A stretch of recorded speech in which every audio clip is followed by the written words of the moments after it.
Welcome back to RC Island Girl Jamaican Vlogs. If you enjoy learning about Jamaica, then don't forget to leave a like and subscribe. I upload at least once or twice for the week and sometimes every day of the week, so turn on all notifications so you don't miss any of our weekly videos. Now let's get into it. So the introduction of Jamaica's new national identification system will represent an upgrade to the country's presently outdated system of verifying identity. The system will enable the gathering of personally identifiable information of every citizen and the storing of that information in one place. So information like your birth date, gender, address, whether or not you are licensed to drive, your tax information, and all other pertinent information that would help in confirming someone's identity will be stored in one place. Of course, another important part of identity assurance is your fingerprints or eye scans, and these biometrics are unique identifiers that may also be added to the card. All this information will be stored online in a secure electronic database that can be accessed by different government agencies.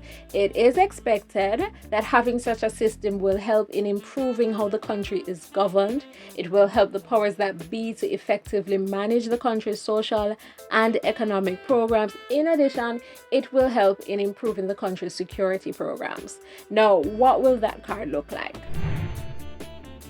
So the card is made of polycarbonate and will have your personal data carved into it.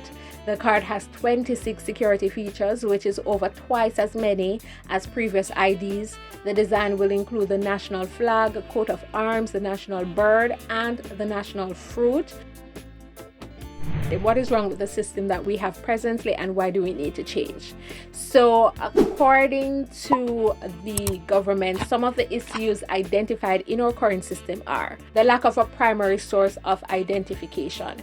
Presently, we do not have a national ID, and even though everyone sees the voter's ID as a national ID, it really isn't, because you have to be 18 and over to get a voter's ID, and that leaves out people under the age of 18. Of course, we do have a driver's license. So a driver's license has your picture and TRN, but you have to be able to drive to get one. Your passport is big and cumbersome, and getting it comes at a cost. And of course, your TRN is just a number with no picture attached, so it has to be used with at least one other form of ID. All of these are on different systems and have a different number. Additionally, the current system makes it easy for people to have multiple identities, which helps with credit card fraud, tax evasion, and money laundering. So all of this makes it understandable why a national ID is needed. So based on what they're saying, it makes the process easier and to some extent safer. But we have to then weigh the pros and the cons. And since we have already identified the pros of the national identification system, let's now discuss the possible cons and concerns that some people may have. So I'm going to share those concerns. I think we all need to respect each other's point of view and fears. And of course, if you disagree with anyone in the comments, attack the argument and not the person. So number one, having such a system requires that a database be created with information on every citizen. Having all your information stored in one place makes it easier for different government bodies to easily access it.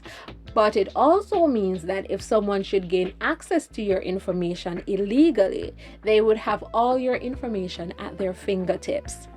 Now, the questions are, can we trust that the government is able to protect our information? If someone does access your information unlawfully, do we have the means to detect this quickly and to find said person? In addition, what are the laws in place to punish anyone who does so? For such a system to be effective, it will require that the information be updated frequently. If not, there will be many errors, and certain errors can prove detrimental. For example, certain errors can prevent you from getting a job. Now, do we have the resources to ensure that the information remains up to date? And if there is an error, do we have the resources to quickly fix issues once they arise? Once implemented, what assurance do we have that its use will be restricted to what was originally intended? It is very likely that after implementation, we will have an ever-increasing number of organizations that will want access to that database, further eroding our privacy. Now, we need to know every government body that will have access to our information and how easily they can access it. In addition, not all transactions require access to all your information. So how do you ensure that only the information needed is accessed? So that's another important question and concern. And the done data of all concerns is that of the mark of the beast. And I think this may be related to if the card has a chip on it, but to some people, no. To some people, I think they may believe that this is the beginning. But anyways, before I start, I want to read Revelation 16 to 18, and then I get into the points. Now, and he causeth all, both small and great, rich and poor, free and bond, to receive a mark in their right hand or in their foreheads, and that no man might buy or sell, save he that had the mark, or the name of the beast, or the number of his name. Here is wisdom. Let him that hath understanding count the number of the beast, for it is the number of a man, and his number is 666. Now, there are people who believe that this is the beginning stage. This is the foundation. This is the groundwork for such a system that will in the end be used for that purpose. So, very interesting points. This list of concerns and benefits I have shared are not exhaustive, and you are free to add to them in the comments. Now, according to Floyd Green, the software to support the system is about 90% finished and should be ready in 2 months. The card production center is about 97% complete, and the pilots will start with Kingston and St. Andrew in the second half of the year. So that's the schedule of events. So with the impending launch of NIDS, the National Identification System, are you excited or anxious? Let me know what you feel in the comment section below. And of course, and as usual, if you like these types of videos, don't forget to hit the like and subscribe before you go, and answer the questions below. Let me know what you think before you move on to our next video.